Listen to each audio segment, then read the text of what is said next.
This matters. It matters a lot, actually. It's an example of a grotesque smear campaign. It's not just aimed at silencing this particular target. It's aimed at silencing anyone who speaks out about Israel's massacre of Gaza, and that, of course, includes you.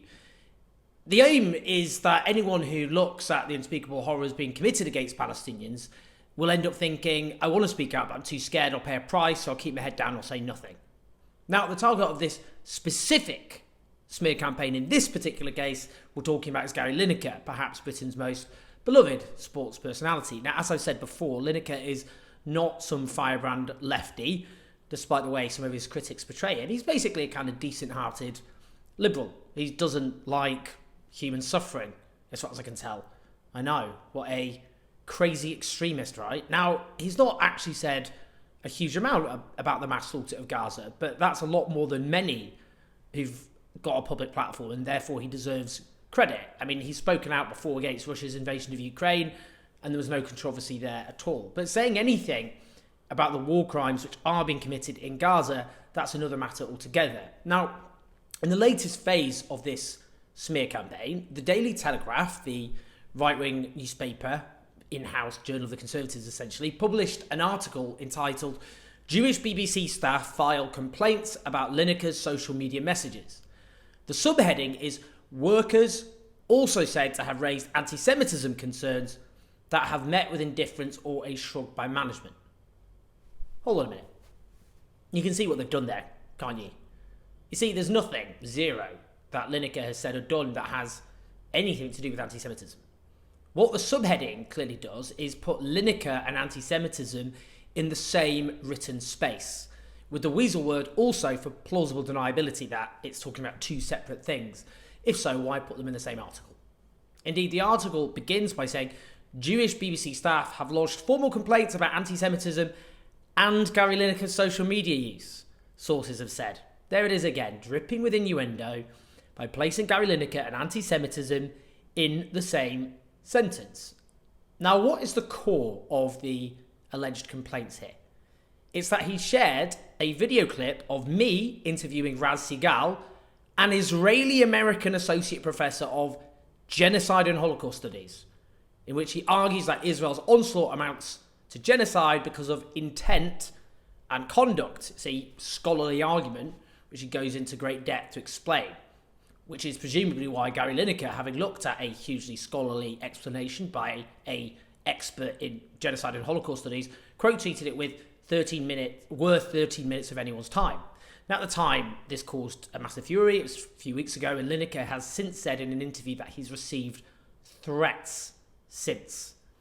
Now, I thought there was supposed to be a consensus here, that we are supposed to separate, say, British Jews and the State of Israel.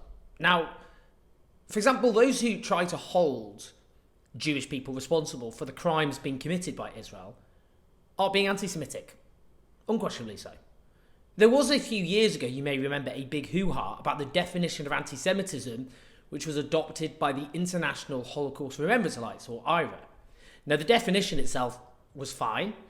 It was criticised by some Jewish activists as not being particularly in-depth or kind of helpful in terms of going into the complexities of anti-Semitism, but it itself had a list of examples, and the examples were generally fine as well. But there are a couple of examples which were rightly criticised for having a chilling effect on criticising Israel, which alas has proven to be the case.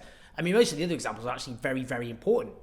You know, an example given, for example, which we all should agree is correct, was holding Jews collectively responsible for the actions of the State of Israel. So it gives that as an example of anti-Semitism, which I agree with. It's an important example. So it showed some of those examples are actually really quite crucial when talking about anti-Semitism. So according to this definition, adopted by governments, multiple institutions, we are supposed to demarcate between Jewish people and the State of Israel, and specifically not hold Jewish people accountable for the actions of the State of Israel. Well, that's very important, actually, and someone who doesn't abide by that, as I say, is engaging in anti-Semitism, and they should be condemned as such. So why do we have an article here about Jewish members of staff at the BBC apparently feeling aggrieved at Gary Lineker for sharing a video interview with an Israeli-American somebody who is, as I probably don't need to explain, himself Jewish, and specifically an expert in Holocaust and genocide studies.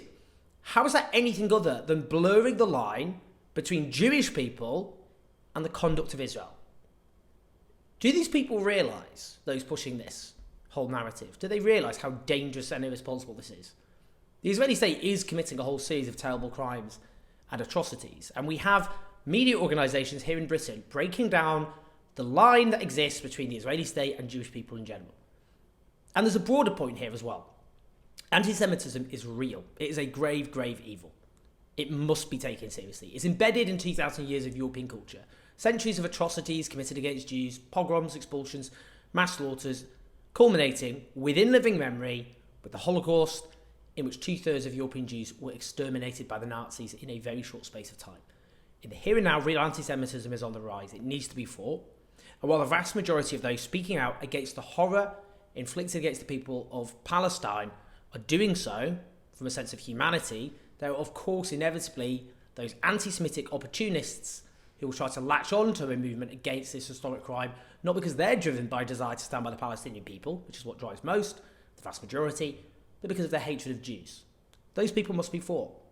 So how irresponsible is it for defenders of Israeli crimes to keep trying to link anyone who opposes the oppression of the Palestinians, and specifically the current slaughter, to anti-Semitism? To redefine anti-Semitism so it doesn't mean hatred of Jews, prejudice against Jewish people, but rather opponents of Israeli war crimes. To destroy people's faith in the term anti-Semitism, destroying a crucial consensus which must exist throughout society about what it actually is.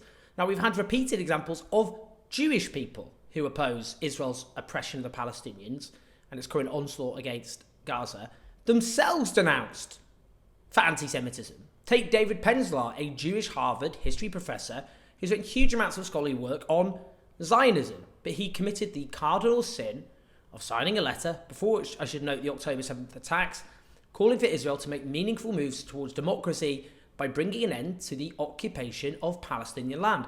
This eminent Jewish scholar was then accused of anti-Semitism.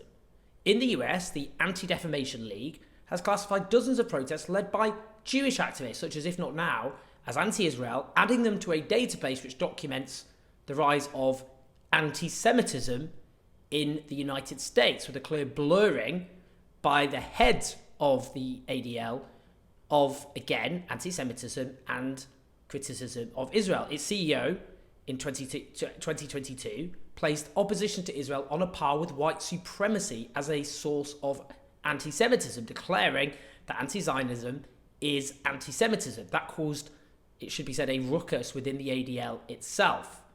Now, here's the problem. The ADL say anti-Semitic incidents in the US have risen by 388% since 7th of October, a deeply concerning statistic.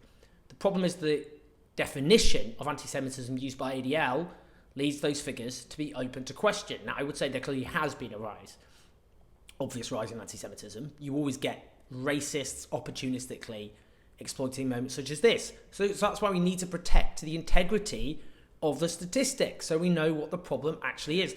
We've also had repeated claims of university campuses in the US being hotbeds of anti-Semitism, when it's clearly about conflating students who speak out against crimes committed by the Israeli state. They're conflated with those who are actually people who hate Jewish people. Now, as the crimes committed against the Palestinian people in Gaza and the West Bank has mounted, and those who defend the horrors know they're losing the argument, and frankly, the scale of the crimes makes them increasingly look like a bunch of deranged psychopaths, they've doubled down on the strategy. That's being used to silence and intimidate people. And there are clearly people not speaking out because they think they'll be accused of anti-Semitism, and that will have reputational consequences, that their careers will suffer. And on the other hand, it will stop people believing that anti-Semitism is real. When it is real. It's not just real, it's a huge danger that must be fought. So on both counts, these terrible smears, these also awful false claims must be fought. They are dangerous. And that's why we will see, my fear is that this whole strategy, you'll see an escalation of this, particularly as public opposition mounts, given the scale of the crimes. But that's why those with public platforms in particular, they have to have a bit of courage. They know they're not anti-Semites. They know they're driven by a sense of humanity, objecting to watching scores of kids for a start. Thousands of kids being slaughtered. They just want that to end. It's not because they hate anyone. It wouldn't matter if the West was backing a state which was Christian or Muslim or Jewish. They object to the horrors being unleashed against the Palestinians with the support of the West. It's not anti-Semitism, and we must defend, clearly, not just those people, but defend the meaning of what anti-Semitism actually is, because it's so dangerous not to. Please like and subscribe. Do keep the show on the road on patreon.com/84 and share the video. Listen to the podcast. I'll speak to you soon.